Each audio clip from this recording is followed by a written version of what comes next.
Hello, hi friend, कशा आहात तुम्ही? आय होप सगळे ठीकच असताल. तर माझ्या कुकिंग चॅनलमध्ये तुमचं मनापासून स्वागत करते.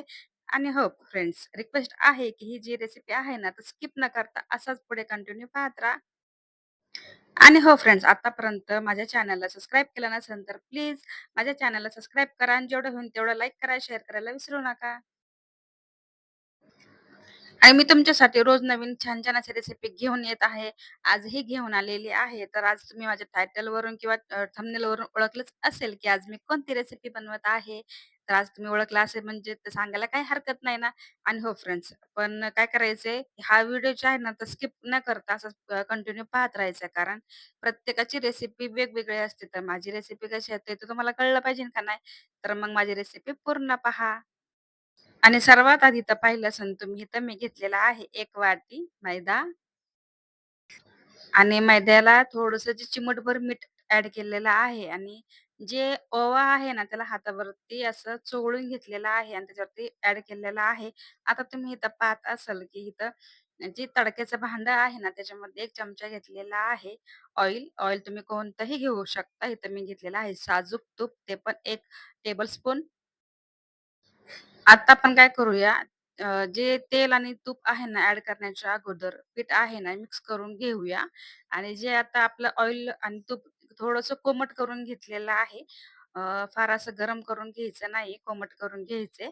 तर आता काय करायचंय, डायरेक्ट हात टाकायचा नाहीये, म्हणजे भाजण्याची शक्यता असेल ना, त्यासाठी काय करायचंय, चमचा घ्यायचा आहे आणि चमचा घेऊन पूर्ण चमच्याच्या साहाय्याने मिक्स करून घ्यायचंय.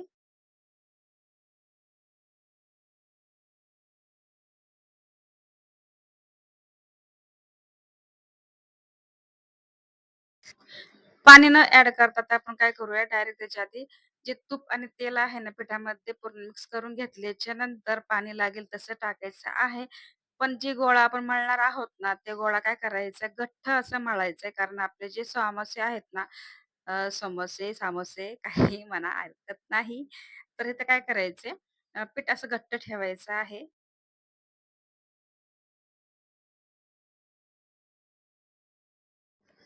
हे तर मी छानपैकी डो आहे ना, तर तयार झालेला आहे. तर आता मी काय करणार आहे, 10 ते 15 मिनिटं ह्याला ना, पीठ माझं जे आहे ना, तर कडक असं मी मळून घेतले आणि 10 ते 15 मिनिटं मी ह्याला रेस्ट साठी ठेवणार आहे. आणि 10 ते 15 मिनिटं झालेली आहेत. आपण आता काय करूया, पिठाचा गोळा आता ना, म्हणजे आपल्याला चपाती बनवायची आहे ना, तर त्या हिशोबाने आपण काय करूया, तेवढंच पीठ घेऊया आणि तुम्ही तर बटाट्याची चटणी बनवलेली आहे ना, हे तर मी आणि आधी मी ही रेसिपी ॲड केलेली आहे ना, तर तुमच्याशी शेअर केलेली आहे. म्हणूनच मी ना बटाट्याची चटणी ती काही तुम्हाला दाखवलेली नाही. कारण आधी व्हिडिओ तो शेअर केलेला आहे. म्हणजे प्रत्येक वेळेस तीच-तीच रेसिपी बघायला तुम्ही पण बोर होताल ना. आता इथे मी ना एक पोळी लाटून घेतली. आता काय करायचं, ह्याला मधून कट करायचंय. समोसासाठी आपल्याला अ, वेगळा आकार पाहिजे ना, आता ह्यामधून कट करून घेतलाय. आता काय करायचं, एक साइडने ह्याला पाणी लावून घ्यायचंय.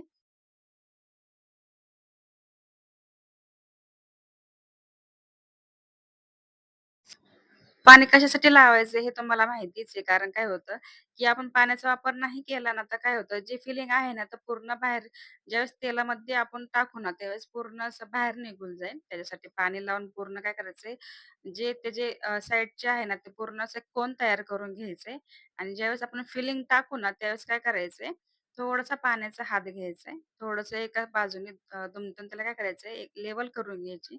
सगळीकडनं सारखं त्याचे जे तोंड आहेत ना, बंद करून घ्यायचे. फायनली माझे जे समोसे आहेत ना, ते पण झालेले आहे आणि इकडे तुम्ही पाहता असाल एक बनवलेला आहे आणि दुसरा व्हिडिओ बघा कसा मध्ये-मध्ये ब्लर होत होता. त्यासाठी मला तर काही कळतच नाही काय करावा.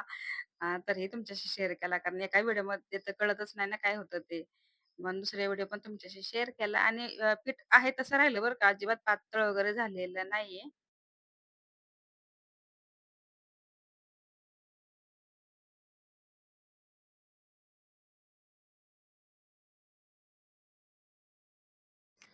जे आपला समोसा आहे ना, ते पूर्ण तयार झाले. तेल तापून घेतलेलं आहे. आता काय केलंय मी आपल्या कढईमध्ये जेवढे बसतील ना, तेवढे टाकलेले आहे. मी समोसे इथे जे ना मोठे-मोठे बनवले म्हणजे मीडियम साइजमध्ये, खूप मोठेही नाही, खूप छोटे पण नाही. कारण मला छोटे-छोटे पण आवडत नाही जास्त असं म्हणजे आपली रेसिपी तशी आहे म्हणलं तशा हिशोबाने पाहिजे ना, खूप छोटे उपयोगाचे नाही ना. जेणेकरून एका म्हणजे वेस्ट जायला नको. तर काय केले, तर आता काय सगळीकडनं मी काय केले, म्हणजे कंटिन्यू हात चालवत राहिले. सगळीकडनं एकसारखं मी तेलामध्ये फ्राय करून घेतले. काय होतं, की एक साइड कच्ची राहते, एक साइड शिजते. त्यासाठी थोडंसं लक्ष द्यायचं. आता हे तुम्ही पाहिलं असेल सगळीकडनं एकसारखं ना लाईट गोल्डन होईपर्यंत मी तेलामध्ये तळून घेतले.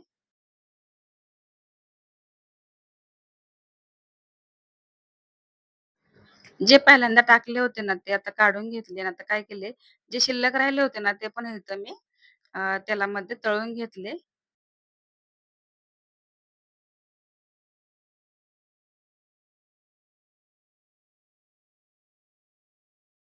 आणि आता एक प्लेट घेतली. आता आपल्याला प्लेटिंग करायची आहे ना, त्यासाठी एक प्लेट घेतली. सामोसाचे छोटे-छोटे तुकडे केले. कारण डायरेक्ट सामोसावरती एवढं काही मटेरियल बसणार नाही. ते विचित्र दिसेल त्यासाठी काय केले मी जेवढे थोडे-थोडे तुकडे करून आता हे जिथं पाहात तुम्ही चिंचाची चटणी बनवली आणि इकडे हिरवी चटणी पण बनवलेली. पण तुम्ही म्हणता असाल कालच्या व्हिडिओमध्ये बनवली होती तीच आहे का? नाही फ्रेंड्स, मी वेगळी बनवलेली आणि ती जी चटणी आहे ना तुमच्याशी शेअर केलेली आहे. तर इथं घेतलेलं आहे मी थोडेसे इथं डाळिंब घेतलेले आहे, शेव घेतलेले आहे आणि जी आपली दही आहे ना, ते फेटून घेतले आणि त्याच्यावरती ना तर म्हणजे दह्यामध्ये थोडीशी साखर ॲड केली. नंतर ते फेटून घेतले. आता आपण काय केले, ते सामोश्यावरती ना थोडंसं दही लागेल तेवढं टाकलेलं आहे. आता चिंचचं मस्त असं मी ॲड केलेलं आहे. तुम्ही तर पाहत असाल, की जी आपली डिश आहे ना, तर किती छान दिसत आहे का नाही? आणि जेवढी छान दिसते ना फ्रेंड्स, त्याच्यापेक्षाही दुपटीने-तिपटीने कितीही म्हणलं ना तरी हरकत नाही. कारण खरंच खूप छान लागते. खूप अशी छान रेसिपी आपली झाली होती आणि मी इथं काय केलंय, जे आपले डाळिंबाचे दाणे आहेत ना, ते थोडेसे ॲड केले. झिरो साइजची जी शेव भेटते ना, ते मार्केटमधून मी विकतच आणली होती. घरी बनवलेली नाहीये. तर ती पण ॲड केली. मस्त अशी जी माझी रेसिपी आहे ना, तर मस्त अशी झालेली आहे. तर फायनली माझी दही समोसा जी चाट आहे ना, तर रेसिपी पूर्ण झालेली आहे. तुम्हाला कशी वाटली नक्की मला कमेंटमध्ये सांगा. व्हिडिओ आवडला असेल तर व्हिडिओला लाईक करा, चॅनलला सबस्क्राईब करायला अजिबात विसरू नका. तर ज्यांनी माझा व्हिडिओ पाहिला असेल त्यांचा मनापासून आभार मानते. हा व्हिडिओ मी इथेच एंड करते. तर भेटूया नेक्स्ट व्हिडिओमध्ये. तोपर्यंत स्वतःची काळजी घेत सर्वात महत्त्वाचं खात राहा. बाय.